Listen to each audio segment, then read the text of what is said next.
yang kita pahami sekarang,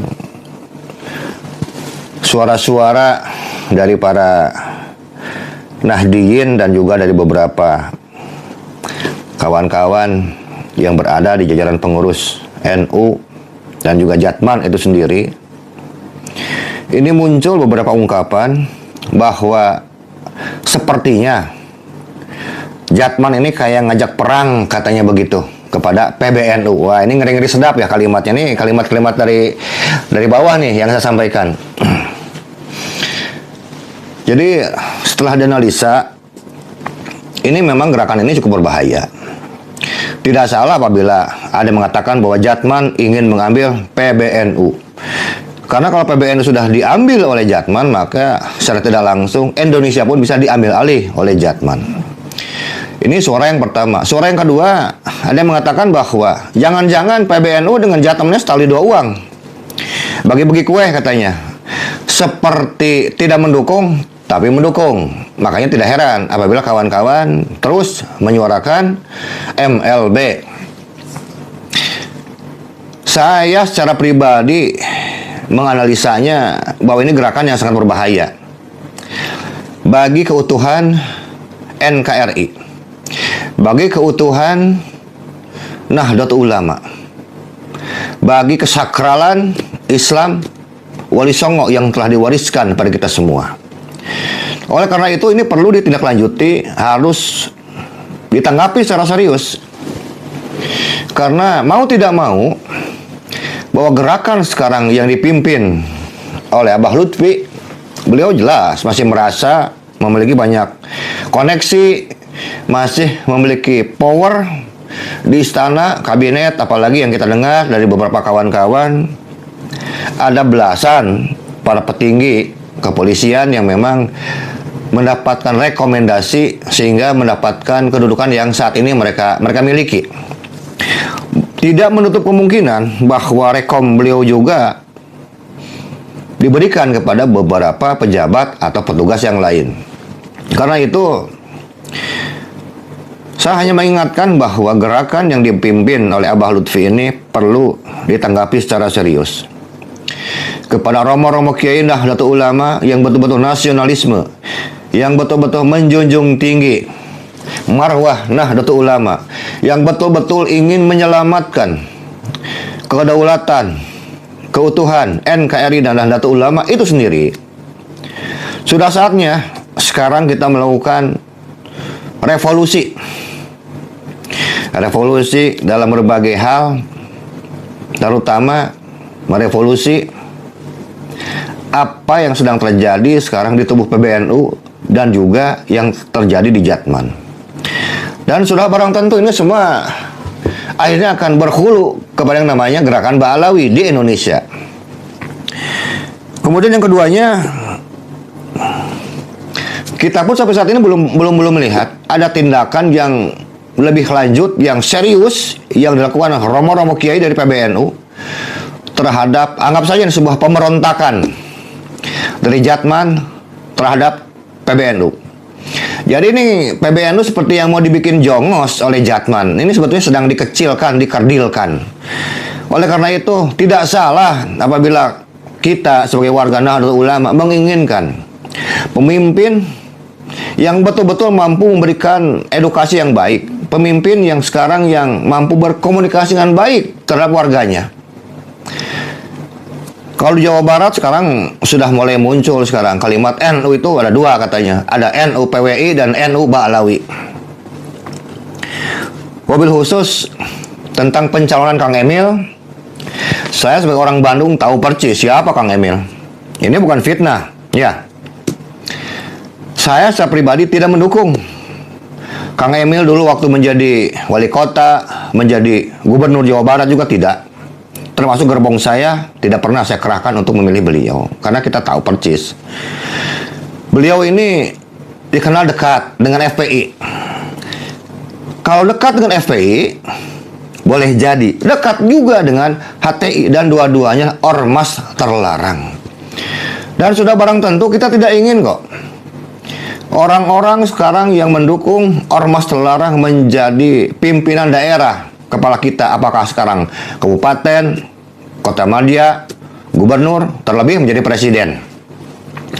Karena itu perlu kita pahami juga mengapa sekarang pesantren milik FPI di Megamendung, Bogor seperti ada pagar yang begitu tinggi dan kuat. Ya, kalau kita lihat flashback ke belakang, coba lihatlah. Sebetulnya yang memberikan izin pesantren Megamendung di Bogor itu, gubernurnya siapa? Tinggal dilihat aja flashback ke belakang, kita akan tahu jawabannya. Terus sekarang beliau pernah dalam satu wawancara bahwa menyatakan kantung suara Kang Emil adalah FPI. Oleh karena itu, FPI boleh berganti nama, orangnya sama-sama juga, itu juga kok sebetulnya. Gerakan yang ujungnya sama. Dan sekarang apalagi munculnya para penceramah-penceramah dari Ba'alawi yang begitu menyesatkan kaum muslimin di Indonesia sudah barang tentu. Ini menjadi sebuah pertanda yang jelas bagi kita semua, bagi orang-orang yang waras. Siapa yang berhak menjadi pemimpin. Dan yang terakhir ingin saya katakan kepada calon gubernur Jawa Barat, Kang Deddy Mulyadi. Kang, tenang. Kami dari Perjuangan Wali Songo Indonesia insya Allah akan mendukung 100%, akan memberikan suara kami di Jawa Barat untuk Kang Deddy sebagai calon gubernur Jawa Barat. Banyak kawan-kawan yang bertanya pada saya, Kiai, dalil apa sehingga Kiai sekarang mau mendukung Kang Deddy Mulyadi? Dari sekian banyak, satu saja cukup buat saya katanya. Apa itu? Saya dan gerbong saya akan pilih calon gubernur yang anti Ba'alawi. Saya akan pilih calon gubernur orang Sunda yang memahami mindsetnya orang Sunda, menghargai kebudayaan orang Sunda, menghargai leluhur-leluhurnya orang Sunda. Dan tidak ada yang salah. Orang Sunda punya pemimpinnya orang Sunda. Jawa Timur, Jawa Tengah, orang Madura punya pemimpin dari suku mereka masing-masing. Nggak ada yang salah kok. Dan saat ini sepertinya sudah waktunya Gubernur Jawa Barat harus dipimpin oleh orang Sunda yang pro kepada orang Sunda, memahami adat istiadat orang Sunda, yang menghargai, menghormati leluhurnya orang Sunda. Karena itu sekali lagi, Rahayu Kang Deddy Mulyadi, insya Allah saya secara pribadi Alawi Nurul Alam dari PWI Laskar Sabilillah, insya Allah akan memberikan dukungan secara maksimal kepada Kang Deddy Mulyadi. Dan sebagai penutup kepada semua dulur-dulurku di seluruh Nusantara untuk tetap menjadi orang yang logis, mencintai bumi Nusantara, menghargai leluhur kita, dan mengantisipasi semua gerakan yang membahayakan ideologi Pancasila, NKRI, Kebinekaan Tunggal Ika, dan juga dari gerakan-gerakan yang terus berusaha memecah belah Nahdlatul Ulama. Saya berurut aja. Jadi di awal abad 20 komunitas ini sudah kuat. Sudah eksis lah. Eksis dan juga sudah berinteraksi dengan Penjajah. Dengan penjajah sudah iya, dengan siapa? Dengan kaum Nahdliyin. Nah, itu kan belum ada gitu. Ya, Tapi ya. secara kultural sudah. Ya, Nah, berdiri dari tahun 1905 itu namanya Jamiat Khair. Itu kumpulan dari orang-orang Ba'alawi yang berada di Nusantara. Mereka mendirikan pendidikan, lembaga pendidikan, terus mengundang orang-orang pinter yang dari Mekah diundang sini. Yang di antaranya yang diundang itu namanya Syekh Ahmad Surkati. Itu orang Sudan, lahir di Donggala di Sudan. Nah, ini Syekh Ahmad Surkati ini kan bukan Ba'alawi, orang Sudan. Kulitnya hitam, tapi orang alim. Nah, itulah yang nanti yang mendirikan Al-Irsyad. Nah, sedangkan yang kaum Ba'alawi ini memang baik kalau dalam pemerintahan dia itu dekat dengan penguasa, dalam hal ini Belanda, di kalangan bawah dekat dengan masyarakat petani, dengan masyarakat yang karena ngaku Durya Rasul dan memang sengaja oleh Belanda didatangkan, di antaranya ya, didatangkan, maka mereka mendapatkan keistimewaan. Secara sosial. Secara sosial dapat keistimewaan dari pemerintah Belanda. Secara kultural mereka dekat sama orang pesantren gitu. Bahkan yang namanya Habib Soleh itu kan baru datang itu, Habib Soleh Tanggul. Habib Soleh Tanggul itu datang ke sini tahun 1921. Nah, kan baru kan. Nah, tapi mereka dikasih itu tanah segala macam, dikatakan wali kan. Sudah jadi terkenal. Nah, itu. Jadi mereka memang dua keuntungan ini. Tetapi di dalam sejarah mereka, itu mereka, kalau bahasa sekarang, saya oportunis. Nah, jadi ada dua kelompok Ba'alawi ini, oportunis. Oportunis itu pro Belanda. Dengan masuknya, siapa namanya? Bin Yahya. Bin Yahya itu Said Usman bin Yahya itu. Nah, sementara yang lain, mereka bersama dengan kaum tradisionalis. Waktu itu istilahnya begitu, yaitu nanti yang cikal bakal NU nanti akan berdiri. Nah, mereka berinteraksi mereka. Nah, tetapi yang tidak bisa itu adalah tradisi mereka yang nanti memunculkan, dulu kan satu itu yang orang Al-Irsyad itu tidak ada, dulu Arab itu jadi satu. Tapi karena mereka merasa dianggap kelas 2 di Arab, sebagai komunitas Arab, imigran Arab di sini, maka mereka di antara tradisinya, kalau orang Arab supaya klannya itu, famnya itu tidak hilang, maka yang laki-laki boleh mengawini pribumi, tapi orang pribumi tidak boleh mengawini syarifah. Nah, hal inilah, tapi dipercaya juga yang dukung NU itu. Ya kan harus kita fair. Tapi kalau orang Syekh Ahmad Surkati, padahal yang undang Syekh Ahmad Surkati itu siapa? Orang Ba'alawi, orang Jamiat Khair itu. Tidak ada dalam Islam itu semuanya satu. Tidak ada lafadzul Arabiyyin, Wahjamiyyin, tidak ada. Islam yang diperhitungkan itu ketakwaan. Inna akramakum indallahi atqakum. Wah, mereka akhirnya nggak cocok. Lah, yang cocok itu dengan NU. Dengan mereka akhirnya berdirilah Al-Irsyad. Ini karena enak dengan NU nggak mendirikan organisasi Jamiat Khair Jamiat Khair ini. Tapi Jamiat Khair rupanya karena dia nanti ada motivasi, dulu kan pendidikan ini. Tapi setelah mereka sudah mendapatkan privilege ya, mendapatkan istimewaan segala macam dan masyarakat pribumi sudah menghormati mereka, maka mereka mendirikan organisasi yang namanya nanti Robito Alawiyah. Itu berdiri kapan? Berdiri tahun 1928. Sementara NU berdiri 1926.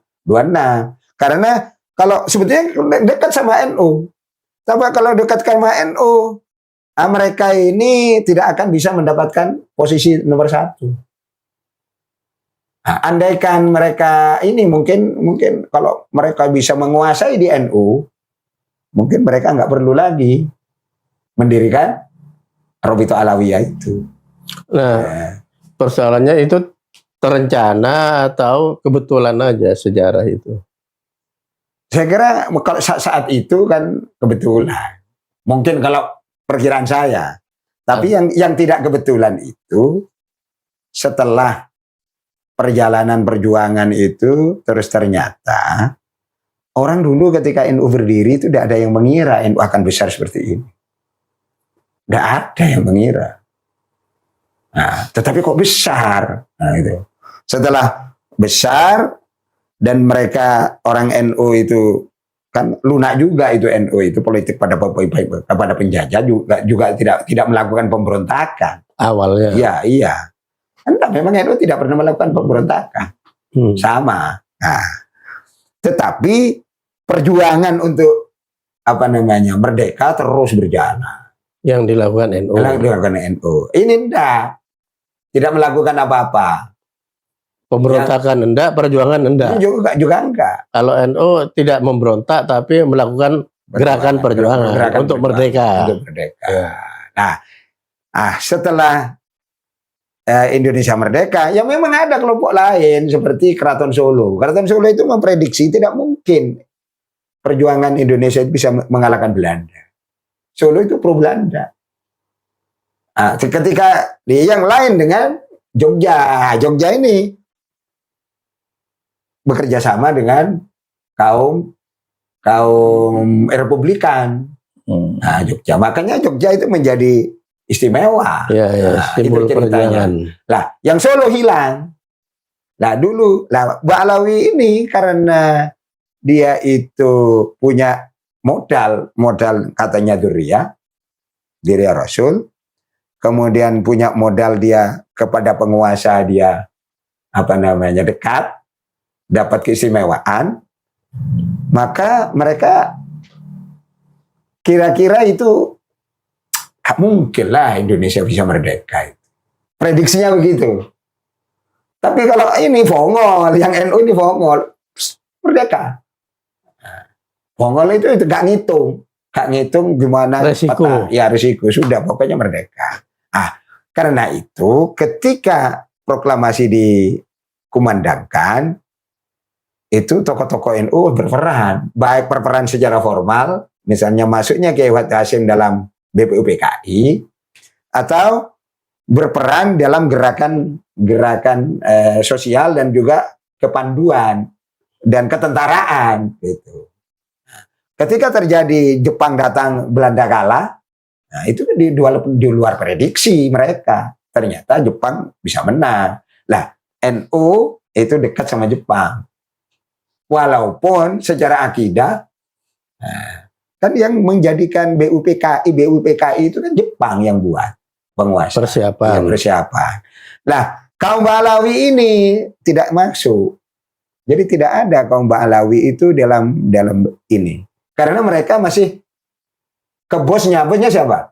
Belanda gitu. Makanya ketika Belanda datang lagi setelah proklamasi, itu mereka ada yang sudah jadi raja di Kalimantan, namanya Al-Katiri itu.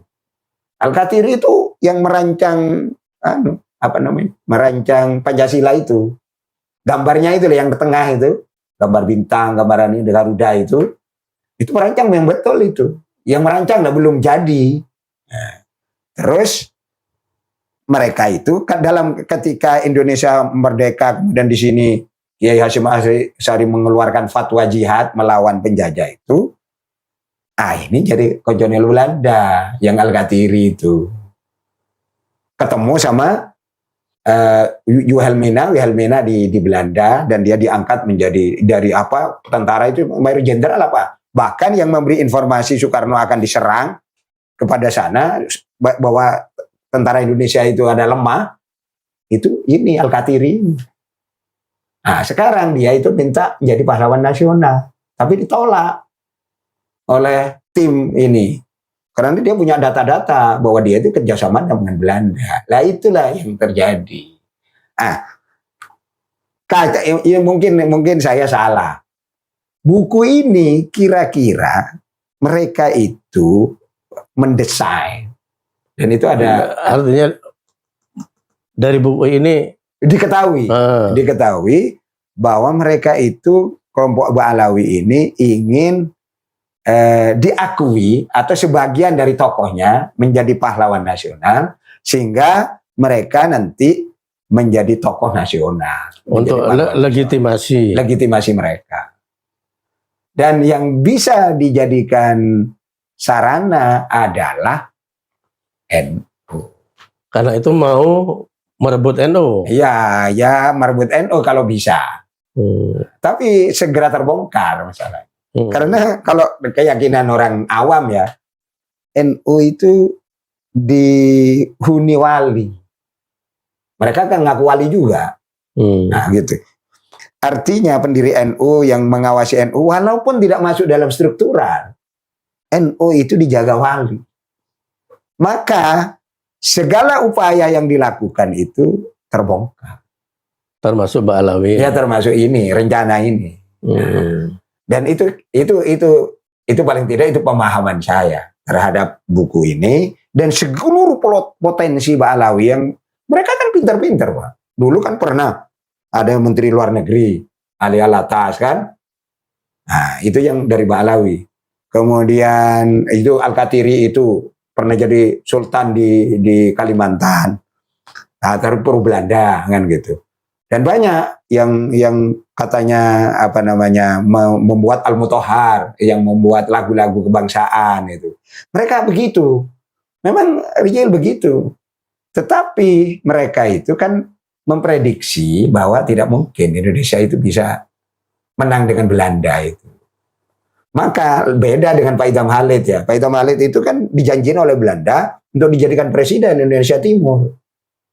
Tapi Idham Halid bekerja sama Angkatan Darat, jenderal siapa itu, dia menolak, saya harus gerilya. Nah ini tidak dilakukan oleh kaum Ba'alawi. Dan mereka kerjasama. Tidak dilakukan. Tidak lakukan. Artinya dia tidak ikut berperang. Tidak ikut berperang. Maunya enak terus. Dan mereka kan sudah dapat pengakuan di masyarakat. Nah sekarang kaitannya dengan dalam tanda kutip mau memalsukan NU segala itu bagaimana? Nah itu kan hanya salah satu cara. Dan memang dilakukan. Dilakukan. Contohnya apa? Contohnya kan gini. Misalnya membuat narasi, yang narasi ini tidak pernah ada ketika pelaku-pelaku sejarah itu ada. Kan dilakukan setelah pelaku sejarah meninggal. Nah, cerita ini kan dibangun tahun 2021. Cerita bahwa terbitnya ini awal 2020 loh. Ya ceritanya sebelumnya. Tapi ditulis tahun 2021. Ditulis. Dengan cara membuat narasi bahwa Kiai Hasyim Asy'ari sowan ke mana? Kakeknya Habib Lutfi ini namanya Habib Hasyim bin Yahya. Bin Yahya itu klan, nama fam gitu. Nah, itu katanya yang dikatakan bahwa minta izin, yang mengizinkan itu adalah Habib Hasyim dan Syekh Khalil Bangkalan. Minta izin mendirikan NU. Mendirikan NU gitu. Cerita ini, narasi ini nggak pernah ada. Dalam sejarah. Iya, dalam sejarah. Dan dalam ketika pelaku-pelaku sejarah itu ada, itu kan adanya kan setelah pelaku sejarah meninggal. Misalnya Ki As'ad, kan pelaku sejarah yang ngantarkan. Itu udah meninggal, tahun 80 udah meninggal. Lah, ini dimunculkan sekarang kan orang akhirnya berpikir dua kali kan, oh barangkali ini juga benar kan gitu. Dan itu mencari saksi katanya. Oh, no. Ya di sini disebutkan. Itulah yang dijadikan dasar nanti ketika sejarah NU itu ditulis oleh RMI ya, yang katanya di Ma'arif diajarkan ke sekolah-sekolah NU. Jadi nanti pendiri NU itu nanti akan masuk yang namanya Habib Hasyim Syekh Khalil Bangkalan gitu. Dalam rangka apa? Dalam rangka supaya itu diakui eksistensinya di NU. Karena NU menjadi karena NU tidak besar seperti sekarang, ya gak akan mereka itu akan buat narasi seperti itu. Itu anunya. Di buku ini Prof sudah baca ya? Sudah. Apa kesan yang kesimpulan dari kesimpulan sementara kalau yang saya pahami, Habib Lutfi ini hebat. Dan rupanya mereka mendesain karena di dalam realnya Habib Lutfi di NU menjadi orang satu di Jatman. Maka dalam satu pertemuan di Rabithah Alawiyah yang dihadiri oleh ini tidak ada di buku ini, tapi ada di video-videonya ada. Dihadiri oleh Habib Lutfi, dihadiri oleh Habib Rizik, yang intinya bagaimana kaum Ba'alawi ini bisa berperan dalam sejarah kemerdekaan Indonesia. Nah, itu by design. Berarti udah telat ya? Ya telat. Kayak kita yang telat meresponnya. Ya. Mereka akan menarasikan atau mendesain bahwa Ba'alawi itu berperan dalam kemerdekaan, tapi sekarang. Artinya didesain sekarang. Maka Kalau didesain sekarang berarti akan merubah sejarah. Pemalsuan. Iya, ya kalau bahasa kayaknya pemalsuan. Kalau bahasa mereka sumber lain. Sumber lain, membuat sejarah lain, versi lain. Jadi sejarah NU ada versi yang seperti kita kenal sekarang. Mereka ingin menjadikan sejarah NU versi dia. Untungnya ya PBNU segera mengambil tindakan. Jadi saya kira sekarang sudah susah untuk akan tidak diakui. Memalsukan sejarah itu Iya. ya, membelokkan sejarah itu. Iya. Tapi sekali lagi, Bro, itu real ya upaya memalsukan sejarah itu. Ya real, bukunya ada di sini. Mereka membuat cerita gitu loh. Lah Ini ceritanya bukunya Habib Lutfi kan, Iya. yang ditulis oleh iya, Muhdor Ahmad Assegaf. Segaf. Ya, itu real di situ. Jadi ada narasi lain, ada sumber lain yang sumber lisan yang menyatakan bahwa berdirinya NU itu diantaranya adalah atas peran Habib Hashim bin Yahya bin Umar bin Yahya sama Kiai Khalil Bangkalan. Dan itu karena Habib Lutfi ini orang yang dikenal dalam tanda petik dianggap wali oleh sebagian NU Muhibbin, maka omongannya itu dinarasikan menjadi sejarah dan diajarkan pada anak-anak NU. Nah ini kemudian yang ditarik itu. Berarti kan begini, Bro. Ada sejarah yang sudah sudah disepakati ya, karena berdasarkan sumber-sumber primer dan seterusnya, bahwa Kiai Khalil itu memang Syekhona Khalil ya, Bangkalan itu memang sangat berperan, terutama untuk merestui dan seterusnya. Nah, yang siapa kakeknya Habib Lutfi ini? Habib Hashim. Habib Hashim itu mau diperankan seperti Syekhona Khalil kan gitu kan. Tapi gagal dengan ditemukannya. Ya, karena mereka tidak punya dokumen dan tidak ada pelaku sejarah. Yang ngomong kayak gitu kan Habib Lutfi. Habib Lutfi itu kan lahir tahun 47. Tidak tahu. Sanadnya nggak nyambung. Nggak nyambung. Kemudian dia membuat sanad bahwanya Kiki Irfan, gurunya. Nah, Kiki Irfan itu katanya berguru ke Habib Hashim. Lah, ini di dokumen NU, di pelaga sejarah NU, itu tidak ada cerita itu. Nah, dari mana? Tapi ceritanya dramatis. Iya, dramatis. Ada di sini. Lihat begitu ada Habib Lutfi dilihat terus katanya. Ya dibuatlah di sini. Oh, ini kok sama dengan guru saya katanya. Oh, ternyata itu gurunya. Oh, ini kakeknya cucunya Habib Hashim. Nah, cerita Kiai Irfan itu. Tapi kita nggak tahu juga apa betul-betul Kiai Irfan itu cerita itu. Kan sudah meninggal Kiai Irfannya. Nggak bisa dikonfirmasi. Disebut Gus Dur juga? Enggak, Gus Dur tidak. Dia menyebut ada judul Habib Lutfi, hubungan Lutfi dan Gus Dur. Nah, disebutkan bahwa dia menceritakan cerita itu kepada Gus Dur, Habib Lutfi. Gus Dur kayaknya senyum, malah katanya lebih luas. Ya Gus Dur itu perannya Habib, bacanya di sini. Tapi luasnya itu gimana? Gus Dur sudah nggak ada. Bagaimana ceritanya juga tidak disebut. Itu menurut saya ada indikasi pemalsuan juga. Karena kalau memang betul Gus Dur itu menyatakan Habib Hashim ini perannya besar, akan ditulis. Tapi dia hanya menyatakan bahwa Gus Dur itu malah lebih banyak ceritanya, lebih banyak. Gus Dur katanya sudah tahu gitu loh. Nah, tetapi isinya apa? Nggak ada. Dan menurut saya itu kayaknya dibuat-buat itu. Kalau soal makam-makam gimana? Nah, ini yang makam-makam ini itu diberi legitimasi. Jadi orang begini loh. Ada suatu konsep yang menyatakan bahwa orang yang sudah tinggi derajat spiritualnya itu bisa berkomunikasi dengan roh.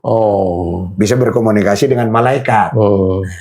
Walaupun sudah meninggal. Dan memang itu secara konseptual dalam ajaran tasawuf ada. Ibnu Khaldun menyatakan seperti itu. Sudah saya cek itu di Muqaddimah Ibnu Khaldun. Ada beberapa, apalagi orang seperti Ibnu Arabi, ya itu memang seperti itu. Nah, ini seperti ini, Habib Lutfi ini dijadikan tokoh. Bahwa Habib Lutfi itu sampai pada derajat spiritual yang tinggi, yang bisa berkomunikasi dengan roh. Nah, karena bisa komunikasi dengan roh, dan itu dilegitimasi oleh klaimnya dia sendiri, intelektual, yang sekarang guru besar di Amerika, antropolog, namanya Ismail Fajri Alatas. Yang katanya, lihat kapasitasnya Habib Lutfi yang sekia, wajar kalau seorang wali, maka karena bisa komunikasi, maka dia mentradisikan ziarah. Itu asalnya begitu. Karena yang tokonya tidak ada makamnya, maka karena dia bisa berkomunikasi, maka makamnya di sini dibuatlah makam-makam palsu. Nggak ada jasad. Nggak ada, karena dia ngaku bahwa dia diberitahu kan bahwa di situ makam. Pokoknya dibuat makam gitu aja ya. Dibuat makam terus ya bagus lah makamnya. Dan itu pakai dana pemerintah kota, ada pemerintah provinsi katanya di Jawa Tengah. Nah, itu perlu penelusuran itu. Iya. Nah, dan itu rame, orang-orang kan mentradisikan ziarah. Ini makamnya Habib siapa kan gitu kan? Tapi secara secara ke makam-makam seperti itu kan sudah lebih dulu orang NU. Nah, iya, tapi kan makam yang real. Ini makam nggak ada makamnya. Nggak ada orangnya itu. Nah, iya, dan orang ngasih duit. Oh, nah ini masalahnya. Jadi ada duit. Orang kalau ke makam itu ngasih uang. Ngasih uang. Mungkin ada combenya kan? Oh, ke sini nih. Nah, itu. Dan itu real, itu ada videonya itu. Orang pengakuannya. Nah, ini menarik. Di makam Gus Dur itu, Prof, juga ada kotak-kotak amal itu. Iya. Dan dikelola tersendiri. Dan itu kan memang dapat ratusan juta. Tapi sejak zaman kan Gus Dur wafat ketika Gus Solah jadi pengasuh pesantren Temurang. Nah, oleh Gus Solah dana-dana dari pemberian peziarah itu tidak boleh masuk pesantren. Tidak boleh dikumpulkan dengan uang di pondok pesantren Temurang. Dijadikan satu maksudnya tidak boleh. Iya, tidak boleh. Jadi itu dikelola tersendiri, lalu disedekahkan atau ditasarufkan, dibagi untuk kepentingan ini, kepentingan anak-anak sekolah yang tidak mampu, orang-orang tidak mampu, tapi di luar pesantren Temurang, misalnya tetangga atau daerah mana gitu, sama sekali tidak diperbolehkan masuk ke uang pondok. Iya, betul itu.